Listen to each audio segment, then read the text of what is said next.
Friends, मैं हूं professor Einstein. मेरी क्लास में खुशामदीद।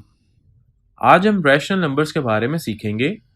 तो चलें रैशनल नंबर्स की डेफिनेशन से शुरू करते हैं। नातिक एदाद की तारीफ: ऐसा अदद जिसको अलामती तौर पर p ओवर q की शक्ल में लिखा जा सके, जबकि p और q सही एदाद हों और q 0 के बराबर ना हो, नातिक अदद कहलाता है। मसलन 3/2, 4/7, -2/5, 1/6 नातिक एदाद की मिसालें हैं। नातिक एदाद का सेट ऐसा सेट होता है जिसके अरकान कुदरती एदाद, मनफी एदाद, सिफर और तमाम मुस्बत और मनफी कसूर पर मुश्तमिल होते हैं। चलिए सबसे पहले नंबर लाइन की मदद से रैशनल नंबर्स को समझते हैं। हम सब जानते हैं कि नंबर लाइन क्या है। नंबर लाइन पर नजर आने वाले नंबर्स को इंटीजर्स कहते हैं। सिफर की दाईं जानिब नंबर्स को पॉजिटिव इंटीजर्स कहते हैं और बाईं जानिब के नंबर्स को नेगेटिव इंटीजर्स कहते हैं। लेकिन आपका इस तरह के नंबर्स के बारे में क्या ख्याल है? इस तरह के नंबर्स को हम आम तौर पर गिनती के लिए इस्तेमाल नहीं करते। इस तरह के नंबर्स को रैशनल नंबर्स कहते हैं। लेकिन हमें इनको मुनासिब तरीके से जाहिर करना है। हम ये कह सकते कि इस तरह के नंबर्स को रैशनल नंबर्स कहते हैं। हम इनको p ओवर q की फॉर्म में कह सकते हैं, जिसमें एक नंबर न्यूमरेटर और दूसरा डिनोमिनेटर होगा। यहाँ चंद कंडीशंस भी हैं जिनको जानना ज़रूरी है। p और q कोई भी इंटीजर्स होने चाहिए। इसके अलावा q की वैल्यू सिफर नहीं होनी चाहिए। इस दूसरी कंडीशन को समझने के लिए ये देखते हैं, ऐसा कोई भी नंबर मौजूद नहीं है जिसको सिफर से ज़रब देने से जवाब 3 आए। ये वाली वैल्यू अनडिफाइंड है, तो ये रैशनल नंबर्स की बुनियादी डेफिनेशन है। ये p ओवर q फॉर्म का नंबर होता है जिसमें p और q कोई भी इंटीजर्स होते हैं और q सिफर के बराबर नहीं होता। आप इस डेफिनेशन को देखते हैं तो आपके जहन में कई सवालात जन्म लेते होंगे, जैसा कि रैशनल नंबर्स और फ्रैक्शंस में क्या फ़र्क है, या क्या इंटीजर्स भी रैशनल नंबर की ही कोई किस्म है, या ज़ीरो क्या है, और इस तरह के नंबर्स को नंबर लाइन पर किस तरह जाहिर करते हैं, या फिर दो रैशनल नंबर्स को किस तरह कंपेयर कर सकते हैं। मसलन अगर आप 5 और 1 को कंपेयर कर रहे हो तो आप आसानी से बता सकते हैं कि 5 1 से बड़ा है। लेकिन इस तरह के नंबर के बारे में आपका क्या ख्याल है? फिक्र मत करें, रैशनल नंबर्स की आने वाली तमाम वीडियोस में आपको तमाम जवाबात मिल जाएंगे। रैशनल नंबर्स की ज़रूरत क्यों पेश आई, इस कॉन्सेप्ट की तफसील के लिए एक और वीडियो को देखते हैं। अस्सलाम वालेकुम। आज हम डिस्कस करेंगे रैशनल एंड इरेशनल नंबर्स। इनको डिस्कस करने से पहले हम सबसे पहले बेसिक नंबर्स के बारे में देखते हैं। तो सबसे पहले बेसिक नंबर कौन सा है जी? Natural number. ऐसे नंबर जो हम डेली लाइफ में काउंटिंग के लिए इस्तेमाल करते हैं उनको कहते हैं नेचुरल नंबर। जैसे हम कहते हैं कि एक चेयर है, दो पेंसिलें हैं, 3 जो हैं वो किताबें हैं। तो हम डेली बेसिस पे जो काउंटिंग करने के लिए इस्तेमाल करते हैं नंबर्स, उनको कहते हैं नेचुरल नंबर्स। तो नेचुरल नंबर फिर क्या हुए? 1 2 3 4 5 सो ऑन, यानी आगे बढ़ते जाते हैं, जो हम काउंट करते जाते हैं उनको कहते हैं, ऐसे नंबर को कहते हैं नेचुरल नंबर। और अगर इन तमाम नंबर्स को एक सेट में बंद कर दिया जाए तो उस सेट को कहते हैं सेट ऑफ नेचुरल नंबर। जैसे सेट ऑफ नेचुरल नंबर को n से डिनोट करते हैं, और ये क्या कहाँ से शुरू होते हैं? 1 से स्टार्ट होते हैं, 1 2 3 4 सो ऑन। यानी हम अगर हम कोई चीज़ काउंट करते हैं ना, हम कहते हैं कि एक चीज़ है, 2 चीज़ें हैं, 3 चीज़ें हैं, 4 चीज़ें हैं, 5 हैं। तो हम अगर कोई चीज़ नहीं है तो हम उसके लिए ज़ीरो इस्तेमाल नहीं करते, ठीक है। तो इसलिए ये जो नेचुरल नंबर होते हैं उनको वो 1 से स्टार्ट होते हैं। और अगर सेट ऑफ नेचुरल नंबर में ज़ीरो को भी शामिल कर दिया जाए तो वो एक और सेट बन जाता है जिसको कहते हैं set of whole numbers. Set of whole number जो ऐसे नंबर होते हैं जो ज़ीरो से स्टार्ट होते हैं। अब देखें, सेट ऑफ नेचुरल नंबर सारे के सारे इसके जो एलिमेंट हैं सेट ऑफ होल नंबर में पाए जाते हैं। इसका मतलब है सेट ऑफ जो नेचुरल नंबर है ये सब सेट है सेट ऑफ होल नंबर्स का। तो होल नंबर 0 से स्टार्ट होते हैं, 0 1 2 3 4 5 सो ऑन। अब देखें इसमें कि सारे के सारे इसमें 0 के अलावा सारे के सारे पॉजिटिव नंबर हैं। अब मैं अगर 2 प्लस 3 करूं तो क्या आता है, हमारा आंसर 5 आता है। 5 भी एक होल नंबर है।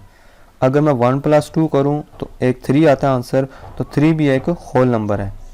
और अगर मैं 1 प्लस 0 करूं तो 1 आता है आंसर, तो 1 भी एक होल नंबर है। लेकिन अगर हम माइनस करें, अगर हम ये करें कि 2 माइनस 1 तो आंसर 1 आएगा, तो वो भी एक होल नंबर है। तो अगर हम 2 माइनस 3 करें, यानी छोटे नंबर से बड़ा नंबर माइनस करें, तो आंसर आएगा माइनस इसका 2 माइनस 3 करें तो आंसर -1 आएगा। तो इसका मतलब है कि ये तो होल नंबर नहीं है। इसका मतलब हमें एक और सेट बनाने की ज़रूरत पड़ेगी। अब एक और जो सेट बनाने की ज़रूरत पड़ी है वो है सेट ऑफ इंटीजर्स। यानी अब इसमें माइनस वाले भी नंबर आ गए हैं, 0 plus -1 plus -2 plus -3 so on. अब इसमें देखें माइनस वाले भी नंबर आ गए हैं और प्लस वाले भी नंबर आ गए हैं। अब अगर हम इसको गौर से देखें तो सेट ऑफ होल नंबर है जो सारे का सारा सेट ऑफ इंटीजर में पाया जाता है, इंटीजर्स। तो सेट ऑफ इंटीजर को हम दूसरी एक और तरह से भी लिख सकते हैं, यानी 0 1 2 3 सो ऑन और 0 -1 -2 -3 सो ऑन। यानी इसमें माइनस वाले नंबर हैं जो कम होते जा रहे हैं, -2 -3 सो ऑन, जो नीचे जा रहे हैं कम होते जा रहे हैं, और ये बढ़ते जा रहे हैं 0 से आगे। पॉजिटिव नंबर हैं और नेगेटिव नंबर भी इस सेट में होते हैं। यानी ये ऐसा सेट है जिसमें अगर इन सब को ऐड करें या माइनस करें तो जो आंसर आएगा वो सारे का सारा इसमें होगा, इस सेट में लाजमी तौर पर होगा। ऐड या हम सब्ट्रैक्ट करें, यानी 2 माइनस 1 करें तो 1 इसमें है, 3 माइनस 2 करें तो 1 है, लेकिन 2 माइनस 3 करें तो आंसर -1 आता है, तो -1 इसमें है। इसका मतलब है ऐड या सब्ट्रैक्ट करें, ये तो मसला हल हो गया कि ऐड और सब्ट्रैक्ट करें तो जो आंसर आएगा वो उसी सेट में होगा। तो अब अगर हम एक और डिवाइड करें, यानी अगर हम 2 डिवाइडेड बाई 1 करें तो आंसर 2 आता है, तो वो 2 भी तो इसमें है। लेकिन अगर हम करें 2 डिवाइडेड बाई 3 करें तो 2/3 आ जाता है।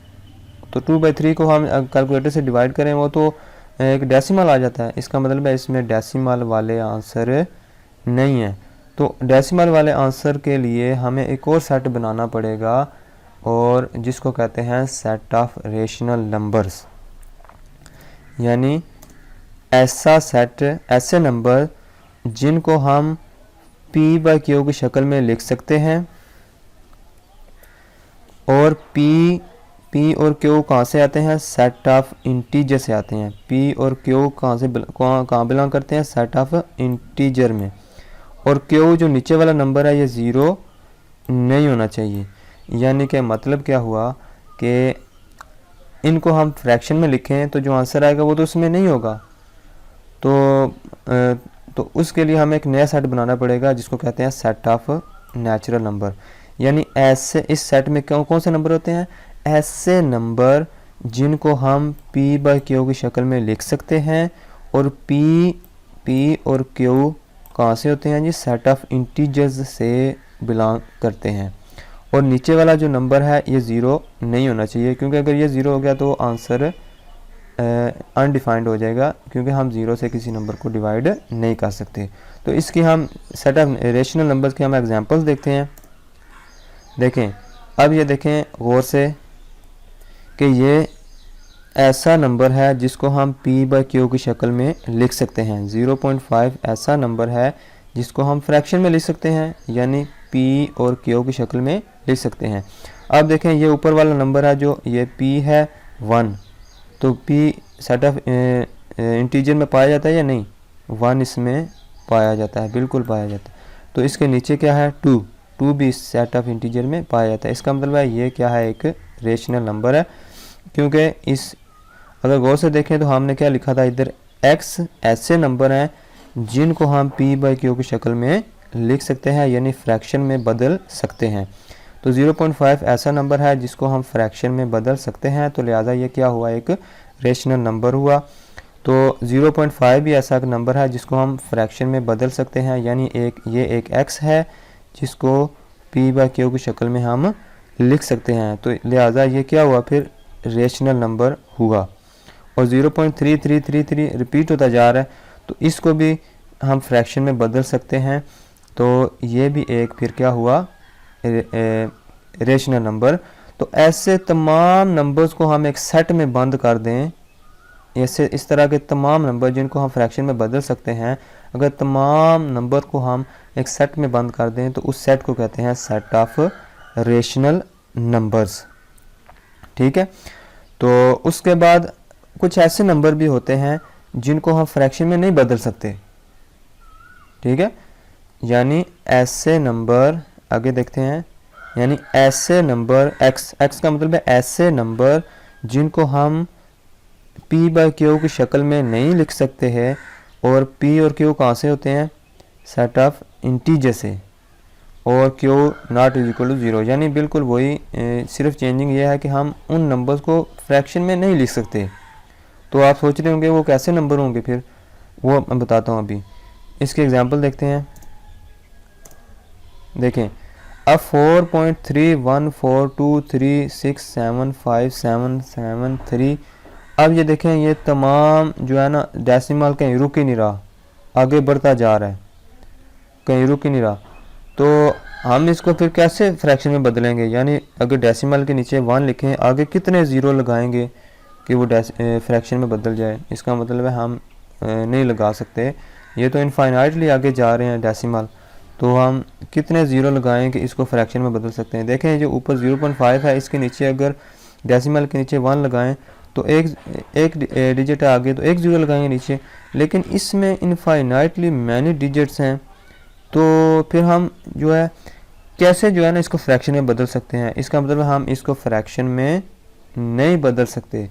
तो ऐसे नंबर, इसी तरह ये भी है 2.3458305 सो ऑन, जो आगे बढ़ता जा रहा है, इसको भी हम फ्रैक्शन में नहीं बदल सकते, क्योंकि हम अगर डेसिमल के नीचे 1 लगाएं और आगे सारे जो डिजिट्स हैं उनके नीचे 00 कहाँ तक लेके जाएंगे, इसका मतलब है हम इसको भी फ्रैक्शन में बदल नहीं सकते।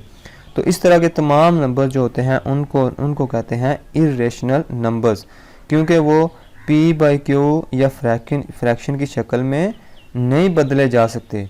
तो अगर ऐसे तमाम नंबर्स को जो p बाई क्यू की शक्ल में नहीं बदले जा सकते, उनको एक सेट में बंद कर दें, तो वो सेट क्या आएगा, उस सेट को हम कहेंगे सेट ऑफ इर्रेशनल नंबर्स।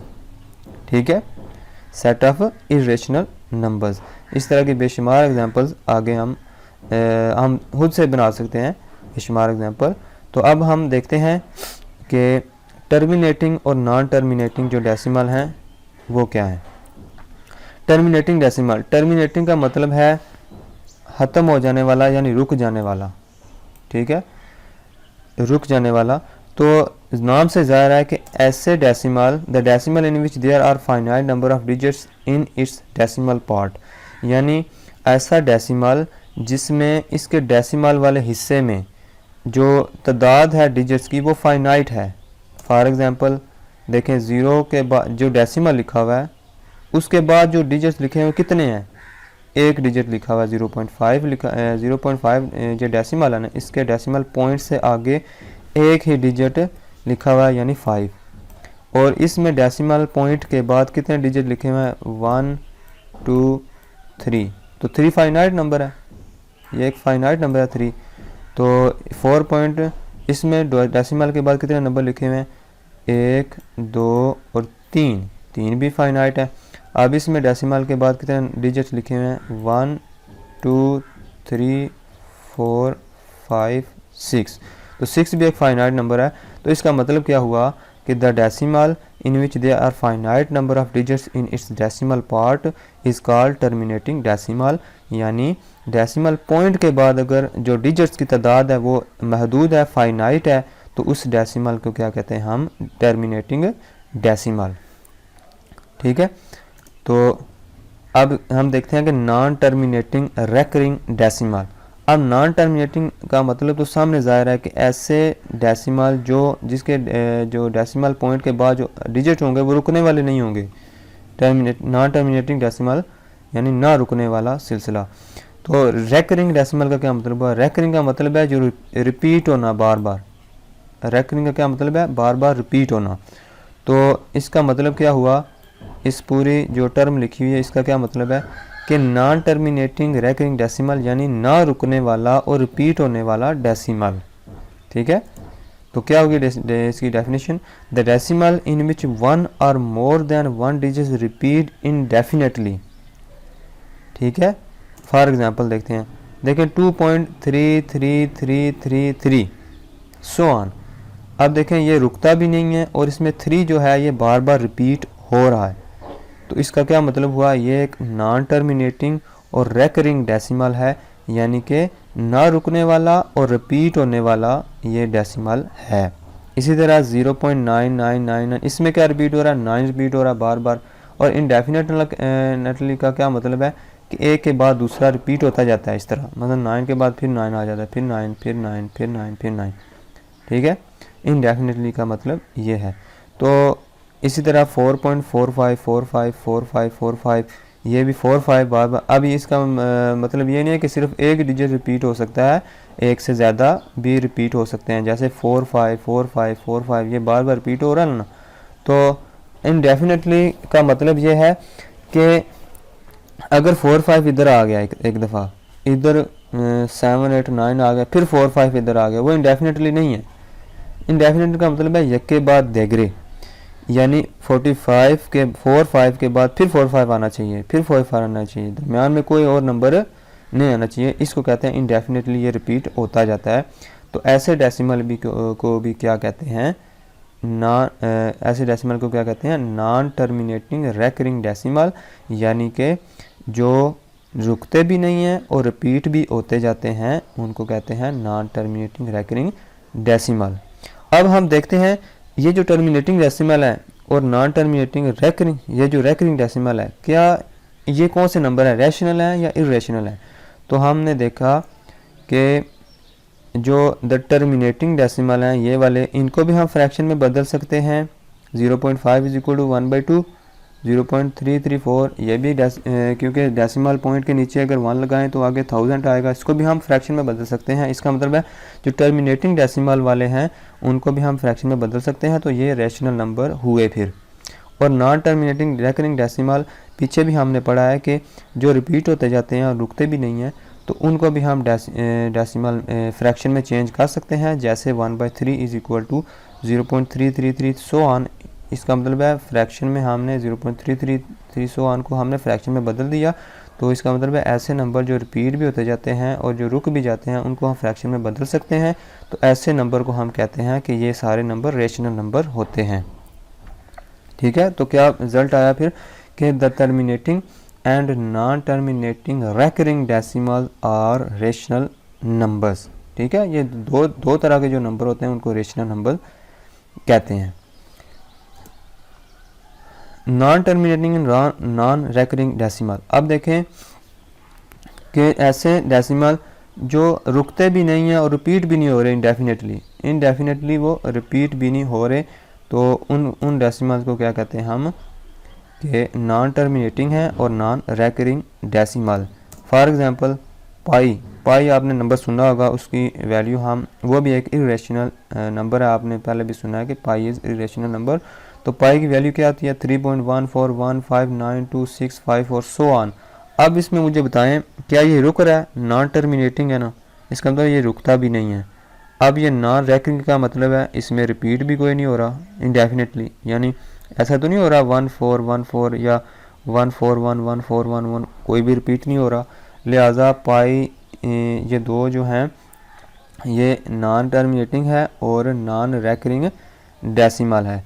तो इसी तरह ये है 4.32232567 ये भी इसकी एग्जांपल है कि सो ऑन, आगे कोई भी इंडेफिनेटली रिपीट नहीं हो रहा। तो ऐसे नंबर क्या है? Non terminating non recurring decimal. तो फिर हम इसका क्या नतीजा निकालेंगे कि ये कौन से नंबर होते हैं। और these decimal are irrational numbers, क्योंकि हम फ्रैक्शन में हम इनको नहीं बदल सकते, तो लिहाजा ये कौन से नंबर हैं? इरेशनल नंबर हैं। यानी क्यू डैश जो सेट हमने बनाया था पीछे उसमें ये नंबर आते हैं इरेशनल नंबर है, रेशनल नंबर ये नहीं होते। इस वीडियो में मैं आपको एक रैशनल नंबर और इरेशनल नंबर के दरमियान फ़र्क फ्लो चार्ट के ज़रिए दिखाऊंगा। क्या नंबर होल नंबर है? जी हाँ। Rational number? नहीं। फिर क्या ये फ्रैक्शन है? जी हाँ। क्या डिनोमिनेटर सिफर है? जी हाँ, इनडिफाइन है। नहीं, रैशनल नंबर। क्या ये फ्रैक्शन है? नहीं। क्या ये डेसिमल है? जी हाँ। क्या ये ख़त्म हो गया है? जी हाँ, रैशनल। नहीं। क्या ये फिर दोहराया जाएगा? जी हाँ, रैशनल। नहीं, एक इरेशनल नंबर। क्या ये डेसिमल है? नहीं।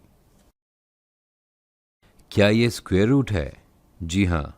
क्या ये अंदर की तरफ परफेक्ट स्क्वायर है? जी हाँ, रैशनल। नहीं, इरेशनल। क्या ये स्क्वायर रूट है? नहीं। अपना नंबर दोबारा चेक करें। उम्मीद है इस फ्लो चार्ट ने समझने में मदद की होगी। अगर एक नंबर रैशनल या इरेशनल हो। उम्मीद है कि आपको रैशनल नंबर्स के बारे में सब कुछ समझ आ गया है। अपने कॉन्सेप्ट को मज़ीद क्लियर करने के लिए चंद MCQs को देखते हैं।